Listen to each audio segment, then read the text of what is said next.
Hey, what's up, everybody, and welcome back to another Introduction to Scratch video, Part 6 Sentencing. Now, if you did not watch all of our previous videos about all the other types of coding in Scratch, make sure to do so because they are very helpful if you would like to master Scratch and make awesome games. With that being said, let's get right into it. The first block we are going to talk about is the touching mouse pointer block. Now, you may be wondering, why is this block different than the other blocks that we use? The answer is simple. This block is a sensing block or it's a question block. So, what this block simply does is it lets the sprite ask itself the question that's written over here. So, this one says touching mouse pointer. So, the banana is going to ask itself, am I touching the mouse pointer? So, this is this block. Now, you will notice if you use the if then block, you will notice that the gap over here looks similar to the shape of this block because it can just get in. Now, if you read the whole statement, it says if touching mouse pointer, then. So this is how you can use it. So that's the first block we have. Second two blocks we have are the color blocks. These blocks are similar to this one because the top one is a question and these ones are questions too, but this one asks, am I touching this color? And the next one is the color whatever touching the color and then the other color? And obviously you can select the color by clicking here. There is this option, the eyedropper option, wherever you can actually select the color using this tool. There, you see the square in the middle of the circle. If it's touching a specific color, then the color is going to select. So if I click there, the color became the same exact shade of the color of the banana. The next one is it's a measurement tool that measures the distance between the sprite and the mouse pointer. So if you notice now, the distance is 298.9778862, and then there's a big number. The next block we have is ask what's your name. This one is simply letting the sprite ask the person that's running the code question. So if I'm doing this, the banana is going to ask me, what's your name? And this has to do with the next thing that we have. It's called the answer variable. Now, for people that don't know what are variables, make sure to subscribe and like and share the video because we are going to be making variables, my blocks, and even some extra extensions that have to do with Scratch. So, the answer variable simply just states what is the answer that is written over here. So as you see now, because I did not answer anything, the answer is empty. But if I answer, for example, this, and then hit the enter, the answer sets to learn tube. But if I change the answer, for example, and write banana, the answer switches to banana. Now the same thing works with numbers. If you would write numbers, if you would write anything, I suppose.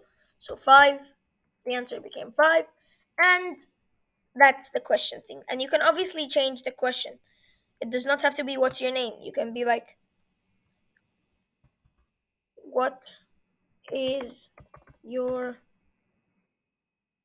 date of birth, for example. And you can also do that. And then it says what's the date of birth. And then you can write the date of birth, whatever, there, and it sets. So the next one we have is key space pressed. Now this one is so similar to the events one that whenever whatever the specific key is pressed, then the code runs. But this one works in an if then or if then else statement. So this is this one, and you obviously have a drop down list with most of the keys that are in the your your keyboard. So the next ones we have are all having to do with the mouse. So your cursor. So the first one is mouse down. Now this one is used if you're trying to make a mobile friendly game because this one asks, is the mouse getting clicked? So false because now it's not clicked. But if I, for example, keep clicking and keep pressing down on the mouse and then trying to see that again, it's going to say true because I am pressing or clicking at the mouse. Now, the next two are having to do with the x axis and the y axis. This one is mouse X. So, in the X position, where is the mouse? Same thing with the Y. In what Y position is the mouse? So, that's for those. The next one we have is set drag mode, and then there is two options in a drop down list. This one simply suggests, is the banana able to move like this or not? So if it does, that means that the drag mode is draggable. But if it can't, the mode is not draggable. So it's helpful whenever you're trying to lock sprites where they are and you don't want to move them. Now obviously it's an exception if you use the move to and then x axis and the y axis, that's something completely different, but we are talking about this type of dragging.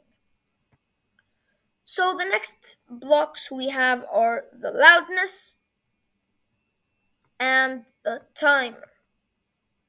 Now these two are again variables, just like those ones, but those ones are more of not a variable that can be changed. It's more of a variable that is always set to a specific thing. This one never works if you don't allow your microphone. This one simply tests the loudness. So this one's helpful if you are using, for example, voice commands. Now it's not obviously words, but it's how loud you speak. So for example, if you're trying to make a game and then you're testing how loud the person is, you need first to set your microphone to allow it, and then you can, for example, say scream as high as you can, and then the loudness, if you activate it, it's always going to set -1 because I did not allow the microphone. I did not allow Scratch to get into the microphone, but you get how it works. The next one is the timer, and this one measures how much time did you take since you entered the project. So as you can see, it's 7:22 seconds, I think. Yeah, it's 7:29, 7:30, 7:32, 7:33, 7:34, like that. So this is the timer. It measures by seconds, and this block resets the timer, so it resets it back to 0. If I activate it this way and then try, it's back to 2. If I click that and there, it's back to 1. So it simply resets. The last three blocks we have are also kind of variables, but this one is more of a question variable. So it's like you are asking, what is the current year? And then it says the year. For example, if you're saying the current day of the week, for example, it shows the day of the week. For example, hours, minutes, seconds. So it shows every single thing like that, seconds. For it's the 49th second in the specific time. Days since the year 2000. I really don't know why is this one over there. I think it would be better if you have the option to change this, but you just don't. So there is 8,287 days since the year 2000.